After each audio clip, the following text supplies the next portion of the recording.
দেশব্যাপী চলছে তীব্র তাপপ্রবাহ। এর মধ্যে কাকডাকা ভোরে বাঁশের ছাকা আর কোদাল হাতে ফেনী ট্রাঙ্ক রোডে শ্রম বিক্রির হাটে হাজির হন দেশের দূর দূরান্তের প্রায় 7 শতাধিক খেটে খাওয়া মানুষ। রোদ বৃষ্টি কিংবা ঝড়, কাজের আশায় শ্রম বিক্রি করতে এ বাজারে ওঠেন তারা। আমরা কাজ করি, কাজের শ্রমিক। আমরা এখানে বাজারে উঠে বিক্রি হয়ে আমাদের কাছে 700 টাকা 800 টাকা দিতেছে। এমনকি বৃষ্টি বাদল হলে আমার কাজ হয় না। আমরাও বহুত কষ্টে থাকি, কোনো পেটে বাদ জোড়ে না আমরা থাকি। এমনকি যদি আমরা কোনো আমাকে কাজের লোকের আমাদের কাজ নেয় কিনিয়া নিলে আমাকে যদি ভালো হয় গৃহস্থ তাহলে তো একটু আপ্যায়ন পাই, আর যদি ভালো না হয় বহুত অত্যাচার আমার উপরে চলে। আমাদের কোনো খানা দানা হয় না। আমরা 2-3 বেলা খানা আমাদের একবেলাও খাওয়ায়, অবশ্য কোনো খাওয়ায়ও না। তবে 800 টাকা বিক্রি করে নেওয়ার পরে আমরা এখান থেকে খাইলে আমার কোনো কিছু থাকে না। শ্রমজীবীরা জানান, কাজ ভেদে জেলার বিভিন্ন জায়গায় 700 থেকে 1000 টাকা মজুরিতে কাজ ছুটে কপালে। তবে কাজ না পেলে পরিবার নিয়ে না খেয়ে দিন কাটাতে হয় তাদের। 500-700 টাকা রোজ যে রুদ্র, এই রুদ্র মেয়েদের মনে করেন যে কুলান যে না 700-500 টাকা দিয়ে সংসারে কি হয়।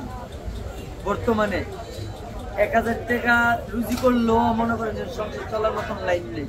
আমার কাজ যে সময় না হয় ও সময় আমাকে বাসায় থাকলে ওই ভাত বিল 150টা ভাত বিল একটা গায়ে বাজতে যায়। একদিন কাজ না করলেই বাসা ভাড়া দেওয়া লাগে, আবার ভাত বিল 150টা যায়।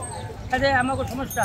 কাজ করতাম করি, কোনো সময় কাজ পাই, কোনো সময় পাই না হলে আমার চলতে কষ্ট হয়। এই তো এখানে 30 বছর 35 বছর এরকমও আছি কাজকর্ম। যে সময় করতাম পারি, সময় করি না, করতে দেশের দিকে চলে যাই। রাজমিস্ত্রি, কাঠমিস্ত্রি, রং মিস্ত্রি ও দিনমজুর সহ বিভিন্ন পেশার শ্রমজীবী মানুষের সরগরম হয়ে ওঠে এ হাট। শ্রমিক কিনতে আসেন অনেক প্রতিষ্ঠানে ঠিকাদার ও মালিকরা। দরদাম শেষে যারা বিক্রি হন তারা রওনা হন মালিকের গন্তব্যে। আসলে আগে এগুলো রেট আসছিল আগে কত 600 বা 700 টাকা। এখন বর্তমানে রেট বাড়া গেছে 1000 টাকা 900 টাকা। ধান কাটার জন্য নিতেছি আমি 900 টাকা করিয়া, বা মাটি কাটার লাই 1000 টাকাও আছে। 1000 টাকার কম একটুও যাইতে চাইছি না, আমি এখন 900 টাকা দিয়ে একটা নিয়ে গেছি।